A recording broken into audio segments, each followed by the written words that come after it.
कबीर को लेकर कार्तिकेय बहुत ज्यादा परेशान चल रहा था। मास्टर जियो को भी ये बात समझ आ गई थी कि कार्तिकेय के दिमाग में क्या चल रहा है। मास्टर जियो और कार्तिकेय के बीच में कुछ गलतफहमी हो गई थी। मास्टर जियो आखिर में कार्तिकेय से बात करने उसके पास चले गए। बात करना अभी सबसे अच्छा ऑप्शन था।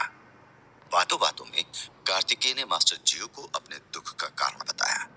मास्टर जियो ने कार्तिकेय को इस जगह पे समझाया कि कबीर उनके लिए भी इम्पोर्टेंट है, वो भी उसके लिए परेशान है। इसके बाद मास्टर ने कार्तिकेय को कबीर का काम दिया।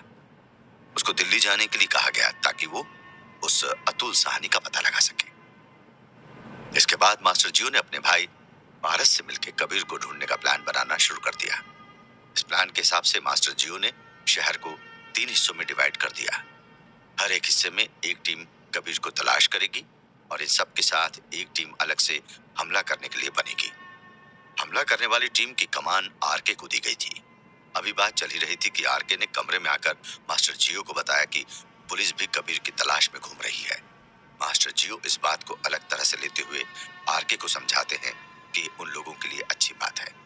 रात के शिकार पे जाने से पहले ही मास्टर जियो और बाकी लोगों के पास एक न्यूज आती है कि पास में ही 2 लोगों की लाश मिली है। मास्टर जियो के साथ सब लोग यही सोच रहे थे कि अचानक से लाशें कहां से आ गई। मास्टर जियो ने सबको तुरंत अलर्ट मोड पर करते हुए चौकन्ना रहने को कहा। इसके बाद मास्टर जियो ने खुद और बाकी लोगों के साथ मिलकर उन लाशों को देखने का सोचा। तभी मास्टर जियो के भाई ने उसको रोकते हुए कहा, भैया 1 मिनट रुकिए। पारस की बात सुनते ही मास्टर जियो रुकते हुए बोले, क्या बात है पारस? भैया आपका वहां जाना सेफ नहीं है।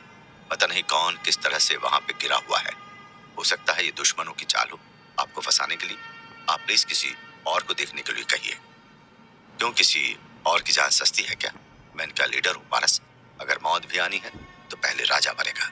याद रखना, मेरे हर सिपाही की कीमत मुझसे ज्यादा है। मास्टर जियो को सुनने के बाद पारस ने उनसे कुछ और कहने की हिम्मत नहीं की। वो जानता था कि उसका बड़ा भाई खुद से ज्यादा अपने आदमियों को मानता था। मास्टर जियो की लीडरशिप क्वालिटी से कार्तिकेय भी बहुत ज्यादा इम्प्रेस था। जितना ज्यादा वो मास्टर जियो के साथ वक्त बिता रहा था, उतना ही ज्यादा वो मास्टर जियो की लीडरशिप क्वालिटी का फैन होते जा रहा था। पारस तुम परेशान मत हो, मुझ पर भरोसा करो। जब मैं हूं, मास्टर जियो का कोई बाल नहीं बांका कर सकता है। कार्तिकेय ने अपने गन को लोड करते हुए कहा। वो मास्टर जियो के लिए अच्छा फील कर रहा था। मास्टर जियो को भी कार्तिकेय की गर्मजोशी अच्छी लग रही थी। इतना कहने के साथ मास्टर जियो के साथ कार्तिकेय बाहर की तरफ निकल पड़ा। रात के कारण बहुत ज्यादा अंधेरा था। कोई नहीं जानता था कि क्या होने वाला था। कार्तिकेय ने मास्टर जियो के सिक्योरिटी को आगे रखते हुए खुद को मास्टर से आगे रखा था। साथ ही पीछे आरके और पारस चल रहे थे। मास्टर जियो के जिस आदमी ने लाशों को देखा था, वो भी सब साथ ही चल रहे थे। लाश वहां पे दाहिने तरफ मिली थी। उस तरफ पूरी खाली सी जमीन थी। रास्ते में चलते हुए मास्टर जियो ने अपने आदमी से पूछा, तुमने उस लाश को कब देखा था? उस आदमी का नाम मोहन था। वो मास्टर जियो का बहुत पुराना आदमी था। उसने तुरंत जवाब देते हुए कहा, जी मालिक, मैं यहाँ पहरेदारी करने आया था, तब मैंने इनको देखा था। क्या तुमने उनको पहले देखा था? मेरा मतलब तुमसे पहले कौन था ड्यूटी पर? मास्टर जियो ने पूछा। आज सुबह से मैं ही था मालिक। लाश दिखने के आधे घंटे पहले मैंने देखा था। उस वक्त वहां कोई नहीं था। बाद में गया तो देखा वहां कोई सोया हुआ था, मोहन ने कहा। वो अपने दिमाग पर बहुत जोर देकर मास्टर को सब बता रहा था। तुमने उनको पलट के चेक किया? मास्टर ने पूछा। हाँ, मैंने देखा। उनका चेहरा तो मुझे समझ नहीं आया, मगर गोली के निशान दिखे उनकी बॉडी पर, मोहन ने कहा। मोहन अपने हिसाब से बहुत अच्छे से मास्टर जियो को बता देना चाहता था कि क्या हो रहा है। आओ चलो देखते हैं कि क्या माजरा है, मास्टर जियो ने कहा। इतना कहते के साथ ही मास्टर जियो उस साइड पे आ गए थे जहां उन दोनों की बॉडी पड़ी हुई थी। वहां पे लाइट नहीं थी तो मास्टर जियो के आदमियों ने पहले से ही वहां पर कार और जीप के हेडलाइट से लाइट की थी। मास्टर जियो को ये अरेंजमेंट पसंद आया था। जैसा कि प्लान था, मास्टर जियो को कार्तिकेय ने अंधेरे में ही रखा था। अगर वो लाइट वाली जगह पे आते तो हो सकता था कि उन पर भी हमला हो जाए। कार्तिकेय को ये तजुर्बा बहुत पहले से था। उसने कई दफा कबीर को इस तरह से मिशन को एग्जीक्यूट करते देखा था, जिसमें कि शिकार को एक खास तरीके से बाहर निकाला जाता है और उसके बाद उसको किसी स्नाइपर से शूट कर दिया जाता है। आज भी कार्तिकेय इसलिए मास्टर जियो को सिक्योर करने की कोशिश कर रहा था। उधर मास्टर जियो का ध्यान पूरी तरह से उन लाशों पे था। ऐसा पहली बार हुआ था कि उनके अड्डे के पास किसी की लाश मिली हो। वो सारे मामले को बहुत सीरियसली ले रहे थे, खासतौर से कबीर के जाने के बाद से और भी, क्योंकि अगर कबीर जैसे इंसान को कोई गायब कर सकता था तो फिर सच में मामला बहुत ज्यादा संगीन था। मास्टर जियो के साथ अभी पारस और कार्तिकेय भी लाश को पहचानने की कोशिश कर रहे थे। लाश के चेहरे को तेजाब से जला दिया गया था, इस कारण कोई उनको पहचान नहीं पा रहा था। इसके बाद कार्तिकेय ने पास की जमीन पर घसीटे जाने के निशान को देखा। इस निशान को देखते ही कार्तिकेय ने सबका ध्यान उसकी ओर खींचा। मास्टर ये देखिए, इस तरह के निशान तभी आते हैं जब कोई किसी को जमीन पे घसीटता हुआ लेकर आए। यानी कि एक बात साफ है, इन लोगों को कहीं और मारा गया और यहाँ फेंक दिया गया है, आरके ने कहा। लाश देख के मैं पहले ही समझ गया था कि इनको मरे हुए काफी देर हो गई है। पहले इनको शूट किया गया और फिर इनके चेहरे पर तेजाब डालकर इनके चेहरे को जला दिया गया, पारस ने कहा। सवाल ये नहीं है कि इनको क्यों मारा गया है, सवाल अभी ये है कि इनको यहाँ क्यों फेंका गया, मास्टर जियो ने कहा। क्या कबीर के किडनैपिंग से इसका कोई लेना देना हो सकता? कार्तिकी ने उन निशानों को देखते हुए कहा। वैसे तो उसका सवाल मामूली सा था, मगर अभी उस सवाल की अहमियत बहुत ज्यादा थी। कार्तिकेय ने बहुत अच्छे से देखा तो उसको 50 मीटर तक की लाइन मिली। इन सब के साथ अभी उन लोगों को देख के कुछ भी कहना मुश्किल था। जब आखिर तक मास्टर जियो और उनके आदमियों को कोई सुराग नहीं मिला, मास्टर जियो ने उन लोगों को दफनाने को कह दिया। मन में बहुत सारे सवालों के साथ जब वो लोग वहां से जाने लगे तो अचानक से आरके की निगाह उन लोगों की ड्रेस पे गई। पहले आरके ने उनको पीछे से देखा, क्योंकि जब आरके और उसके आदमी आए थे तो लाशें उल्टी पड़ी हुई थी। अब जब आरके ने उनको सामने से देखा तो उसको कुछ याद आने लगा। वो वहीं रुक के उन लोगों को देखने लगा। अचानक से उसने बोला, ये वही लोग हैं जिन्होंने आज मुझ पर और कबीर पर हमला किया था। क्या बात कर रहे हो, ये कैसे हो सकता है? मास्टर जियो ने आश्चर्य में कहा। उनको पहली दफा यकीन ही नहीं हुआ कि आरके सच बोल रहा है। आपको क्या लगता है कि मैं झूठ बोल रहा हूँ? मेरा यकीन करिए मास्टर, मैंने बहुत अच्छे से इनको देखा था, ये वही लोग थे। आरके को अब पक्का याद आ गया। आरके को याद था कि कबीर ने इन दोनों के हाथ को शूट किया था। अभी भी जब आरके ने देखा तो उसको वो निशान दिख रहे थे। कोई नहीं जानता था कि क्या हो रहा है। अगर ये वही लोग हैं तो इनको मार के यहाँ पे डालने का क्या मतलब है, पारस ने पूछा। उसको ये समझ नहीं आ रहा था कि अगर ये लोग कबीर के सामने से भाग गए थे तो इनको यहाँ मार के क्यों भेजा गया। सब अभी अपने अपने ओपिनियन दे रहे थे और इन सब के बीच कार्तिकेय को समझ आ रहा था कि यहाँ क्या हो रहा है। उसने अचानक से लाशों को देखते हुए कहा, ये लाशें सिर्फ लाशें नहीं है, ये हमारे लिए एक मैसेज है। किस तरह का मैसेज, मास्टर जियो ने पूछा। मास्टर जियो के सवाल को सुनकर कार्तिकेय आगे बढ़ के लाशों को जांचने लगा। वहां खड़े किसी भी आदमी को समझ नहीं आ रहा था कि कार्तिकेय क्या करने की कोशिश कर रहा है। लाशों के पास बैठ के कार्तिकेय पहले तो उनके कपड़ों की तलाशी लेता है, बाद में वो उनके कपड़ों को फाड़ते हुए देखता है। इन लाशों के सीने पर कुछ इंग्लिश में लिखा था। कार्तिकेय को अब मास्टर जियो का जवाब मिल गया था। उसने मास्टर जियो को दिखाते हुए कहा, देखिए मैं इसी मैसेज की बात कर रहा हूँ। जब मास्टर जियो कार्तिकेय की बात को सुनकर पास में आए तो देखा कि उन लाशों के शरीर पर लिखा था, डोंट चेस द डेथ, यानी कि मौत का पीछा मत करो। मास्टर जियो इस मैसेज को देख के कुछ समझ नहीं पा रहे थे। कार्तिकेय उनको देख के समझ रहा था कि क्या हुआ है। उसने मास्टर जियो को समझाते हुए कहा, मास्टर जियो मैं आपको बताता हूँ कि क्या हुआ है। दरअसल जिन लोगों ने कबीर और आरके पर हमला किया था वो लोग अपने हिसाब से आपको समझाने की कोशिश कर रहे हैं कि आप इन सब से दूर रहो। मगर ऐसी कौन मैसेज करता है, पारस ने पूछा। कार्तिकेय की बात सुनकर वो हैरान था। इसका मतलब है कि कबीर के दुश्मन को पता है कि मैं उसका साथ दे रहा हूँ, मास्टर जियो ने कहा। ये बहुत सीरियस बात थी, क्योंकि अब अगर मास्टर जियो कोई प्लान बनाते हैं तो उनको बहुत ज्यादा सावधान रहने की जरूरत थी। कबीर के दुश्मन को पता था कि कबीर का दोस्त कौन है, मगर मास्टर जियो को पता नहीं था कि कबीर का दुश्मन कौन है। अब खेल बहुत ज्यादा दिलचस्प हो गया था। क्या ये हो सकता है कि कबीर और मुझ पर हमला करने वालों ने ही कबीर को किडनैप किया? हो सकता है कि वो पहले भी कबीर को किडनैप करने ही आए, मगर जब पहली बार में किडनैपिंग का प्लान फेल हो गया तो उन्होंने सारस्वत परिवार के सामने उसको उठा लिया हो। आरके की बात में दम था, मगर कार्तिकेय को उसकी बात पसंद नहीं आई और उसने आरके के पास जाते हुए कहा, कबीर कोई बकरी का बच्चा नहीं है कि कोई उसको ऐसे ही उठा लेगा। सोच समझ के मुंह खोलो, जरा जबान को लगाम दो आरके। मिस्टर कबीर के बारे में ऐसा बोलना अच्छा नहीं है, मास्टर जियो ने आरके को फटकार लगाते हुए कहा। वो जानते थे कि कबीर जहां भी होगा वो खुद को छुड़ाने की पूरी कोशिश में होगा। वहीं कहीं शहर के दूसरे हिस्से में कबीर को बांध कर रखा गया था। मास्टर जियो का अंदाजा बहुत हद तक सही था कि कबीर अभी भी शहर के किसी हिस्से में है। कबीर को इस बात का पता नहीं था कि उसको मास्टर जियो के पुराने अड्डे पे रखा गया है। ये भी वहां से ज्यादा दूर नहीं था जहाँ पे अभी मास्टर जियो का नया अड्डा था। कबीर मास्टर जियो के बहुत पास ही था।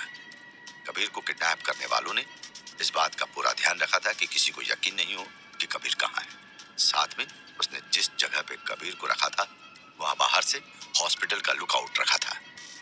वहां पर देख के लग रहा था कि कोई मेडिकल कैंप चल रहा है। वहां कुछ एम्बुलेंस खड़ी थी और किडनैपर्स की टीम ने डॉक्टर और वार्ड बॉय का गेटअप कर रखा था। खुद को छिपाने की पूरी कोशिश हो रही थी। क्या मास्टर जियो कभी कबीर को ढूंढ पाएंगे? क्या किसी को पता लगेगा किडनैपर्स के बारे में? कहां तक जाएगा ये खूनी खेल? मास्टर जियो जब कबीर को ढूंढने के लिए प्लान तैयार कर रहे थे तो उनके आदमी ने उनको बताया कि अड्डे के पास 2 लाशें मिली हैं। इस खबर को सुनने के बाद मास्टर जियो अपने आदमियों के साथ उन लाशों को देखने निकल गए। रास्ते में जाते हुए मास्टर ने उस आदमी से बात करके इस चीज को जानना चाहा कि आखिर ये लाश कब आई है।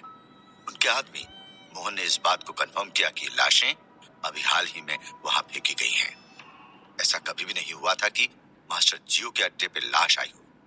जब मास्टर जियो वहां गए तो उन्होंने देखा कि वहां पर 2 अनजान लाशें पड़ी हुई थी। उनको वहां कोई नहीं पहचान रहा था, लेकिन उस जगह पर लाश को घसीटने के निशान मौजूद थे। मास्टर जियो और उनके आदमियों को पता लग गया कि लाशों को कहीं और से लाया गया है। मास्टर जियो ने इस कंडीशन को देखते हुए इन लाशों को दफनाने का हुक्म दे दिया। जब सब लोग जाने लगे तब आरके ने उन लाशों के कपड़े देखे। उनको देख के पहचान गया कि वे वही लोग हैं जिन्होंने उस पर और कबीर पर हमला किया था। मास्टर जियो को यकीन नहीं हो रहा था। तब कार्तिकेय ने उनको बताया कि एक मैसेज है। इसके बाद कार्तिकेय ने उन लोगों के कपड़े हटा के उनके शरीर पर देखा। उनके शरीर पर लिखा हुआ था कि मौत का पीछा मत करो। इस जगह पर सबके मन में ये सवाल था कि ये किस तरह का मैसेज है। कार्तिकेय ने सबको समझाते हुए बताया, कबीर पर हमला करवाने वाला आदमी और किडनैप करने वाला आदमी एक ही है। साथ ही मास्टर जियो को उस इंसान ने कबीर से दूर रहने को कहा है। मास्टर जियो को अब ये भी पता था कि जो कोई भी उनके पीछे है, मास्टर जियो ने अब हर कदम बहुत ज्यादा फूंक के रखना था। वो इस बात की गहराई को समझ रहे थे। उनको नहीं पता था कि कबीर उनसे अभी बस कुछ कदम की दूरी पर ही था। कबीर को मास्टर जियो के पुराने अड्डे के पास रखा गया था। ये ऐसी जगह थी कि यहाँ किसी को शक भी नहीं हो सकता था कि कबीर इस जगह भी हो सकता है। दुनिया से छिपाने के लिए कबीर को जिस जगह पर रखा गया था वो बाहर से देखने पर हॉस्पिटल जैसा लगता था। छोटा सा मेडिकल कैंप दिखने वाली जगह पर 2 टेंट थे और एक पुरानी सी बिल्डिंग थी। मास्टर जियो के इस प्रॉपर्टी पर लोकल लोगों के लिए कई दफा कैंप लगाए जाते थे। आज भी यहाँ पर यही हो रहा था। शायद जिस इंसान ने प्लान सेट किया था वो इस बात को जानता था कि मास्टर जियो ने इस प्रॉपर्टी को सोशल वर्क के लिए बुक करके रखा था। दिखावे के लिए यहाँ पर नकली डॉक्टर और वार्ड बॉय भी आए हुए थे। बाहर की दुनिया को यहाँ की कोई खबर नहीं थी कि यहाँ क्या हो रहा है। बिल्डिंग के अंदर कबीर को आखिर के एक पहले कमरे में रखा गया था। कबीर को अब हल्का हल्का होश आ रहा था। रात में जो कुछ हुआ था वो उसको याद नहीं आ रहा था। सर में हल्के दर्द के साथ उसको देखने में भी दिक्कत हो रही थी। जब वो थोड़ा अच्छे से होश में आया तो अपने आसपास के माहौल को देख के बहुत ज्यादा दंग हो गया था। वो खुद से धीरे से बुदबुदाते हुए पूछता है, मैं यहाँ कैसे आ गया? मुझे समझ नहीं आ रहा है कि क्या हो रहा है। कबीर इस वक्त चिल्लाकर किसी से पूछना चाहता था कि वो इस वक्त कहाँ है, मगर फिर वो खुद को रोक लेता है। उसकी आंखें अभी जहां तक जा रही थी उसको केवल सफेद रंग की दीवारें ही दिख रही थी। कबीर के दिमाग में जो आखिरी बात याद थी वो ये थी कि उसके ऊपर भीड़ ने हमला किया था। वो भीड़ से बचने की बहुत ज्यादा कोशिश कर रहा था, मगर भीड़ उसके ऊपर हावी होते जा रही थी। वो सबको बोल रहा था कि उसको जाने दो, मगर कोई भी उसको जाने नहीं दे रहा था। ये सब सोचते हुए कबीर का सर अब फिर से भारी होना शुरू हो गया था।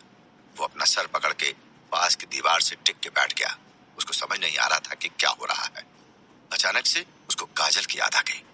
इस याद ने कबीर के चेहरे पर एक डर और दर्द का मिला जुला भाव ला दिया था। कबीर के शरीर में हल्की कंपन हो रही थी। अभी तक कबीर खुद के बारे में नहीं सोच पा रहा था कि क्या हुआ है, वो कहाँ है, क्यों है और कैसे सब सवालों से कबीर ने अभी खुद को दूर रखा था। उसकी सोच में अभी भी काजल ही चल रही थी। कबीर को इस तरह के से बेहोश किया गया था और आखिर में उसने ड्रग के कारण जो कुछ भी किया था उससे उसकी आखिरी याद मिट गई थी। उसको इस बात का कोई इल्म नहीं था कि आखिर में उसने किसी पुलिस वाले को मारा है। वो काजल के बारे में सोचने की कोशिश तो कर रहा था, मगर उसको याद नहीं आ रहा था कि काजल ठीक है या नहीं। अब कबीर के दिमाग पर और ज्यादा प्रेशर बढ़ते जा रहा था। उसको समझ नहीं आ रहा था कि क्या हो रहा है। इससे पहले कि कबीर कुछ और सोचता, अचानक से उसने सुना जैसे कि कोई उसके कमरे की तरफ आ रहा है। कबीर ने जब ध्यान से सुना तो उसने पाया कि उसके कमरे की तरफ दो लोग आ रहे हैं। कबीर ने तुरंत अपने सरदर्द को छिपाते हुए खुद को झूठ का बेहोश कर लिया। शायद से वो जानता था कि उसको अभी कोई देखने आ रहा है। इस जगह पर कबीर के दिमाग में काजल को छोड़ अब अपने कंडीशन को एनालाइज करना शुरू कर दिया था। अभी के लिए उसने बेहोशी का नाटक करना ही ठीक समझा। उस देर के अंदर उसने अपने कमरे के दरवाजे को खुलते हुए सुना। दरवाजा खुलने के साथ वहां पे दो लोग आए हुए थे। वैसे तो कबीर देख नहीं रहा था, मगर वो एहसास कर पा रहा था वो लोग उसकी तरफ ही देख रहे थे। उसका ध्यान कमरे की सजावट पर भी था। कोई नहीं जानता था कि क्या हो रहा है। खाली कमरे में वो लोग किसी तरह के सबूत को देखने की कोशिश कर रहे थे। कबीर अभी भी बेहोश होने का नाटक कर रहा था। वो अभी बस ये उम्मीद कर रहा था कि काश कि कोई उसके सामने बात कर ले। कबीर नहीं जानता था कि उसकी ख्वाहिश पूरी होने वाली है। अचानक से कबीर ने पहले आदमी की आवाज सुनी। यार के लग रहा है, इसको देख के लगता नहीं कि ये उठा है। हाँ यार, सही कह रहा है, मुझे नहीं लगता कि ये उठा है। पता नहीं बॉस हम लोगों को क्यों इसको अच्छे से रखने को बोल रहे थे। दूसरे आदमी ने कहा, अच्छे से रखने का मतलब कि बहुत ज्यादा कड़ी निगरानी में रखना। हाँ यार, ये तो आम आदमी ही है बॉस, ये बहुत ज्यादा डरते हैं। अब बताओ, ये कहीं से तुमको आर्मी का आदमी लगता है? आर्मी का जवान बहुत अलग होता है, ये तो कोई चिरकुट सा है, पहले आदमी ने कहा। कबीर को उसकी ये बात बहुत ज्यादा अजीब लग रही थी। उसको समझ नहीं आ रहा था कि क्या हो रहा है। अभी तक जितनी इन्फॉर्मेशन कबीर ने सुनी थी उसके हिसाब से वो समझ गया था कि किडनैपिंग कराने वालों ने किडनैपर्स को गलत इन्फॉर्मेशन दी है। कबीर का कोई भी लिंक आर्मी से नहीं था। इसके बाद कबीर फिर से उनकी बातें सुनने लगा। अब उसकी दिलचस्पी और ज्यादा बढ़ती जा रही थी। क्या किया जाए इसका, ये बता, दूसरे आदमी ने कहा। करना क्या है, इसको मार मार के जिंदा रखना है, पहले आदमी ने उसको जवाब देते हुए कहा। इतना कह के उन्होंने दरवाजे को बंद कर दिया और वहां से चले गए। उनके जाने के बाद कबीर वापस से दरवाजे की तरफ दबे पांव गया। वैसे तो उन्होंने बहुत कम देर ही बात की थी, मगर कबीर को परेशान करने के लिए वो काफी था। कबीर के मन में ये भी ख्याल आ रहा था कि आखिर किडनैपर्स के पास गलत इन्फॉर्मेशन क्यों है। अगर किसी को उसको किडनैप करना भी था तो गलत इन्फॉर्मेशन से क्या पता लगने वाला था। किडनैपर्स की बातों ने कबीर को बहुत ज्यादा कंफ्यूज कर दिया था। अब वो इस बात को बहुत अच्छे से सोचने लगा कि आखिर कोई उसको क्यों किडनैप करेगा। ऐसा तो कोई दुश्मन नहीं था, और जो था वो मर चुका था। फिर इन सब के पीछे कौन था? दूसरी तरफ किडनैपर्स बाहर निकलते हुए बहुत ज्यादा खुश दिख रहे थे। वो कबीर के पास जिस काम के लिए गए थे उस काम को उन्होंने बहुत अच्छे से अंजाम दिया था। कोई नहीं जानता था कि क्या हो रहा है। वो लोग जब बिल्डिंग से बाहर आए तो आपस में फिर से बात करने लगे। यार, ये कबीर सच में बहुत ज्यादा बेवकूफ है। हमने जो सोचा था वो आराम से हो गया, पहले आदमी ने हंसते हुए कहा। उसको देख के लग रहा था कि उसने जिंदगी में पहली बार एक्टिंग करते हुए किसी को बेवकूफ बनाया है। तू क्या कहता है, बॉस को फोन करके बुलाया जाए क्या? दूसरे आदमी ने कहा। नहीं यार, बॉस का क्या काम है। वैसे भी बॉस ने तो कबीर को अच्छे से देखने को कहा था। ये तो आराम से हमारे जाल में फंसता जा रहा है, पहले आदमी ने कहा। ज्यादा खुश मत हो, अभी हमें बहुत कुछ करना है इस कबीर का, दूसरे आदमी ने पहले वाले को याद दिलाते हुए कहा। बिल्डिंग के अंदर कबीर को पता नहीं था कि उसके ऊपर कोई नजर रख रहा है। जिस कमरे में कबीर था उस कमरे में ऊपर की तरफ एक चिड़िया का घोंसला था। उसी घोंसले में किडनैपर्स ने एक सीसीटीवी लगाया था। क्योंकि बिल्डिंग पुरानी थी, वहां पे खुद से जाने का कोई साधन नहीं था और कबीर ने उस सीसीटीवी को देखा भी नहीं था। कबीर अब कमरे में बैठ के सोच ही रहा था कि तभी उसको बाहर कुछ लोगों की बात करने की आवाज आई। कबीर थोड़ा सा चौकन्ना हो गया। वो उठा और उस तरफ जाकर कान लगाकर सुनने लगा जहां से आवाजें आ रही थी। कबीर की पहले की ट्रेनिंग भी थी कि वो इस तरह से बात को सुन सकता था। आज कबीर को उसकी ट्रेनिंग काम आ रही थी। कबीर जब बाहर की आवाज को सुन रहा था तब उसको ये समझ आ गया कि बाहर का सेटअप किसी हॉस्पिटल की तरह बनाया गया है। क्योंकि किडनैपर्स जो आपस में बात कर रहे थे वो बार बार इस बात की कंप्लेन कर रहे थे कि उनको इस तरह का सेटअप अच्छा नहीं लगता है। अगर सीधे सीधे सिर्फ किडनैप करना हो तो सब अच्छे से हो जाता है, इस तरह के काम में बहुत ज्यादा रिस्क तो होता ही है, और साथ में अगर जबरदस्ती की एक्टिंग करनी पड़े तो अलग तरह का रिस्क भी होता है। दरअसल कबीर यहाँ पे इस चक्कर में था कि उसको इस खेल के मुख्य खिलाड़ी का नाम मिल जाए। भागना कबीर के लिए बहुत बड़ी बात नहीं थी। वो भागने के लिए 10 तरीके निकाल सकता था, मगर भागकर उसको कभी भी उस आदमी का नाम नहीं पता लगेगा जो इस खेल में है। कबीर ने जब आगे सुना तो उसको साफ आवाज आई कि नेबर्स से कोई मिलने आया था। वो लोग इस तरह की बात कर रहे थे जैसे कि न्यूज़पेपर में किसी के बारे में कोई न्यूज छपी थी। उसके बाद उसमें से किसी ने कहा कि कबीर ने रात को एक पुलिस वाले को बहुत ज्यादा मारा है। इस खबर को सुनने के बाद कबीर की चिंता और ज्यादा बढ़ गई। उसको याद नहीं आ रहा था कि उसने कब किस पुलिस वाले को मारा है।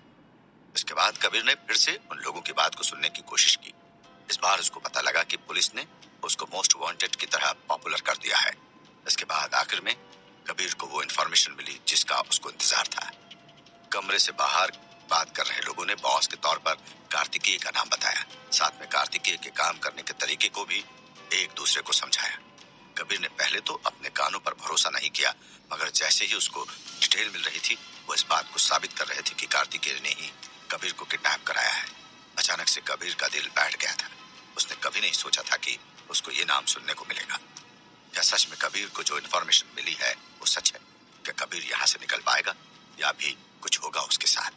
क्या मास्टर जीव का प्लान काम करेगा? क्या मोड़ लेगी कहानी काजल और कबीर की?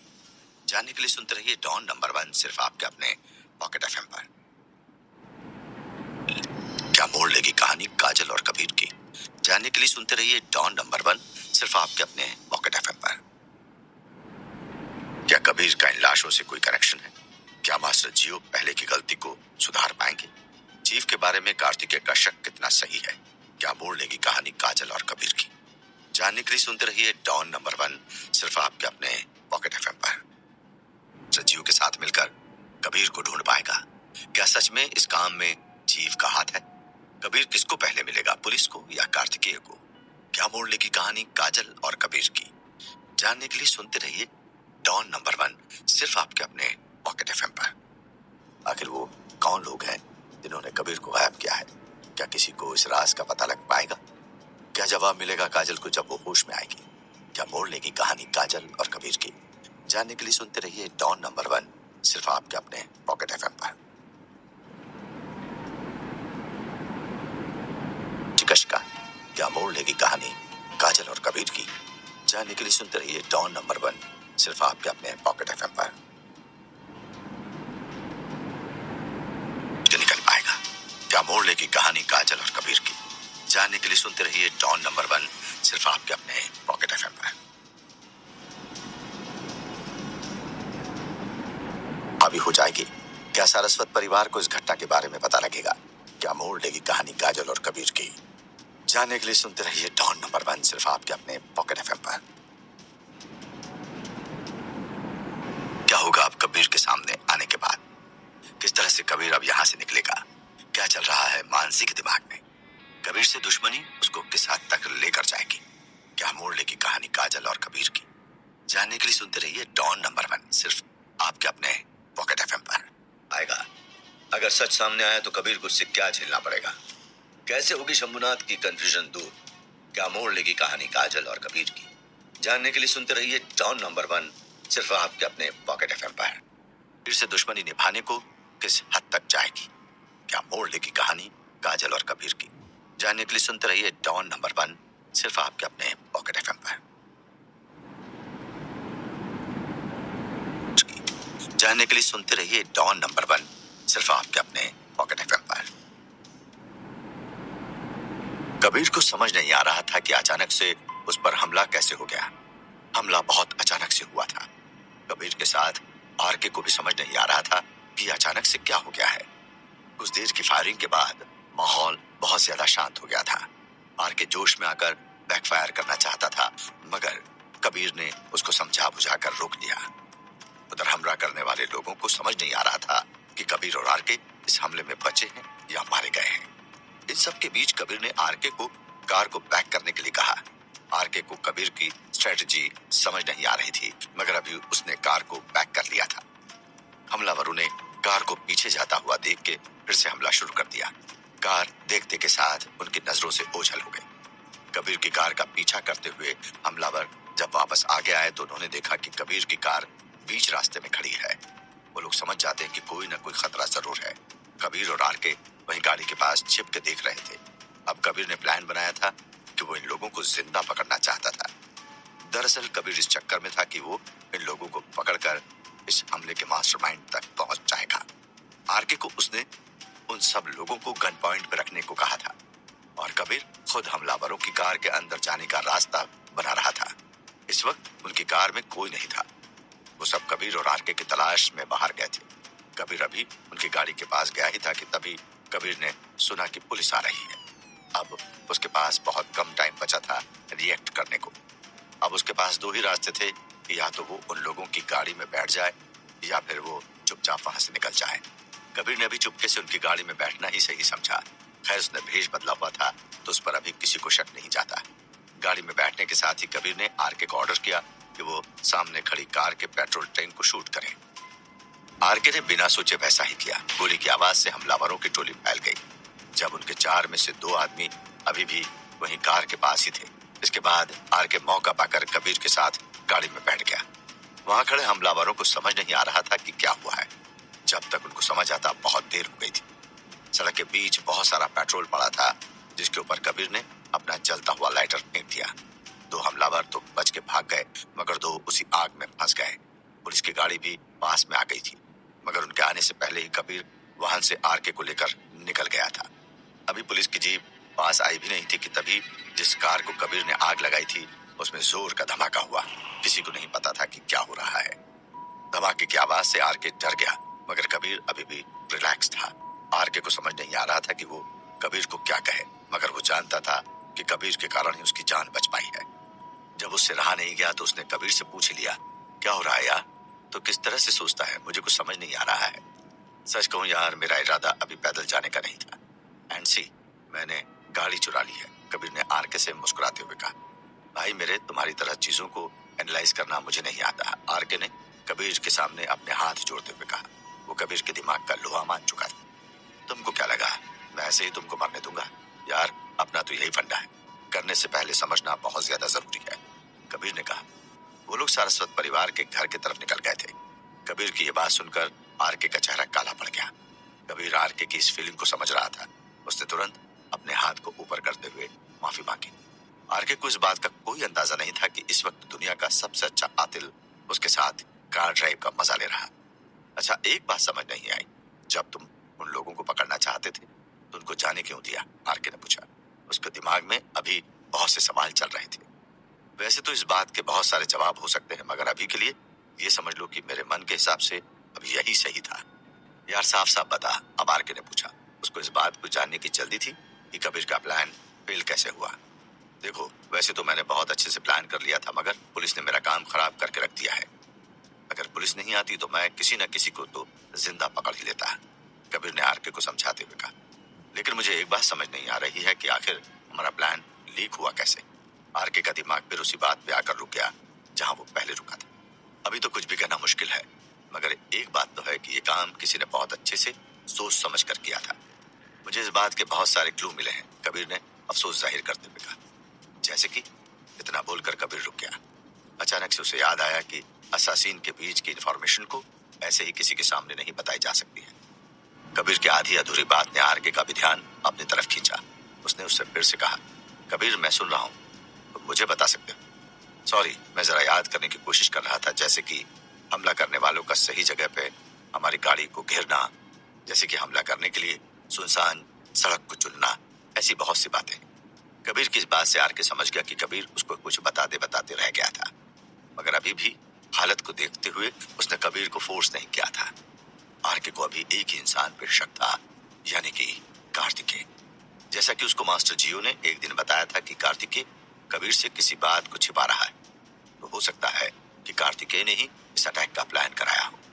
आरके के शक की अभी 2 बुनियाद थी। पहला तो मास्टर जियो की बातें और दूसरी ये कि अभी कार्तिकेय ने कबीर को काजल से मिलने के लिए कहा था। हो सकता है कि कार्तिकेय ने पहले जाल बिछाया और फिर मछली को तालाब में छोड़ दिया हो। साथ में कार्तिकेय को कबीर के पूरे प्लान के बारे में पता था। आरके को सोच में देखकर कबीर को समझ आ गया कि आरके बहुत गहराई से सोच रहा है। उसने आरके को हल्के हाथ से धकेला, जैसे कि वो उसको उसकी नींद से जगाना चाहता हो। जब आरके कुछ होश में आया तो कबीर ने कहा, कहाँ खो गए हो?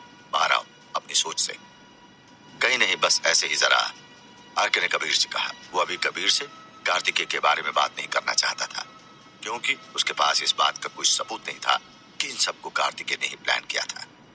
वैसे भी कबीर कार्तिकेय पे बहुत ज्यादा भरोसा करता था। वो सीधे तौर पर इस बात को मानने से इनकार कर देगा कि कार्तिकेय ने इन सबको प्लान किया है। लो, ये गाड़ी लेकर जाओ, मगर मास्टर जियो के अड्डे पर इस गाड़ी को लेकर मत जाना। कबीर की इस बात को सुनकर आरके ने अपने आसपास के माहौल को अच्छे से देखा। उसको अपने आसपास कहीं भी सारस्वत विला नहीं दिखा। हालांकि वो शहर के इस हिस्से में बहुत कम ही आता था, मगर हाँ, वो कुछ बार सारस्वत विला के पास आ चुका था। हम सारस्वत विला तो नहीं आए हैं, फिर यहाँ पर तुमने कार को क्यों रोका है? और मास्टर जियो ने मुझे तुम्हारे साथ रहने को कहा है। मैं कहाँ जाऊंगा? आरके ने कबीर को समझाते हुए कहा। मुझ पर अभी वहां हमला हुआ, जहाँ कोई सोच भी नहीं सकता था। अब मैं अगर सारस्वत विला के सामने गाड़ी खड़ी करूंगा तो लोग मुझको ऐसे ही नहीं छोड़ने वाले हैं। और तुम परेशान मत हो, विला यहाँ से वॉकिंग डिस्टेंस पर है, कबीर ने कहा। लेकिन मास्टर जियो ने मुझे आरके ने अभी इतना ही कहा था कि कबीर ने उसकी बात को काटते हुए कहा, अरे मैं मास्टर से बात कर लूंगा, तुम रिलैक्स करो और प्लीज इस गाड़ी को मास्टर के पास लेकर मत जाना। हो सकता है कोई तुम्हारा पीछा कर रहा। आरके का मन नहीं मान रहा था कि वो कबीर को इस हाल में अकेला छोड़कर जाए, मगर अभी उसके पास कोई ऑप्शन भी नहीं था। कबीर उसके मन की तकलीफ को समझ रहा था कि वो अपने बॉस की बात को नहीं काटना चाहता है, क्योंकि इसके बाद अगर कबीर को कुछ हो गया तो मास्टर जियो को कौन जवाब देगा। मेरी एक बात याद रखना, जिन लोगों ने भी अभी हम पर हमला किया है वो लोग वापस जरूर से आएंगे। अभी उनका मकसद पूरा नहीं हुआ, वो जरूर से आएंगे, कबीर ने आरके को समझाते हुए कहा। इतना कहकर कबीर कार से बाहर आ गया और हाथ के इशारे से गुड बाय कहते हुए आगे बढ़ गया। आरके भी अब अपना पोजीशन चेंज करके ड्राइविंग सीट पर आ गया था। कोई नहीं जानता था कि क्या हो रहा है। कुछ ही देर में देखते देखते कबीर वहां से गायब हो गया। आरके भी अपने आसपास देखते हुए वहां से निकल गया। रास्ते में चलते हुए कबीर अब ये सोच रहा था कि वो सारस्वत विला में कैसे जाएगा, क्योंकि उसने खुद ही शंभुनाथ सारस्वत के किडनैपिंग के बाद पूरे घर के सिक्योरिटी सिस्टम को अपग्रेड किया। इसके बाद वो चलते चलते अचानक से रुक जाता है। वो सारस्वत विला के बाहर देखता है कि बहुत से ऐसे लोग घूम रहे थे जैसे कि वो किसी चीज की तलाश कर रहे हो। उनको देख के कबीर को समझ आ जाता है कि यहाँ कुछ गड़बड़ है। तब कबीर को मास्टर जियो की बात याद आती है कि अभी उसको पूरे शहर के लोग ढूंढ रहे हैं। कबीर सोचता है कि हो सकता है ये पुलिस या मीडिया के आदमी हो, जो इस वक्त कबीर के आने का ही इंतजार कर रहे हैं। कबीर किसी जल्दबाजी में नहीं था। उनसे कुछ देर वहीं खड़े होकर उनको ऑब्जर्व करना शुरू कर दिया। दूसरी तरफ कबीर पे हमला करने वाले बहुत ज्यादा टेंशन में थे। वो इस बात को बहुत अच्छी तरह से समझते थे कि कबीर ने उनकी जान को बख्श दिया है। वैसे तो उनका मिशन फेल हो गया था, मगर जान का सौदा था, जान बचाना भी कम बात नहीं थी उनके लिए। उन्होंने आगे का प्लान जानने के लिए अपने बॉस को फोन लगाया। बॉस के फोन उठाते ही उन लोगों ने कबीर के बारे में सब बात उसको बता दी। उनके बॉस को कोई आश्चर्य नहीं हुआ कि कबीर वहां से बच के निकल गया, मगर जब उन्होंने ये बताया कि कबीर ने उनकी जान को छोड़ा है तो उनके बॉस को टेंशन होने लगी। ये बात हमलावरों को भी समझ नहीं आई कि खुश होने वाली बात पे वो टेंशन में क्यों है। उनके बॉस ने बहुत सफाई से उन लोगों के सबूत के बारे में पूछा। उन्होंने उनको अच्छे से बताया कि कोई भी सबूत नहीं बचा है। उनके साथ उन लोगों ने अपनी लोकेशन बताकर फोन काट दिया। वो दोनों हमलावर बहुत ज्यादा दुखी थे। उदास मन के साथ वो धीरे धीरे आगे बढ़ रहे थे। तभी 10 मिनट चलने के बाद अचानक से उनके सामने कार रुकी।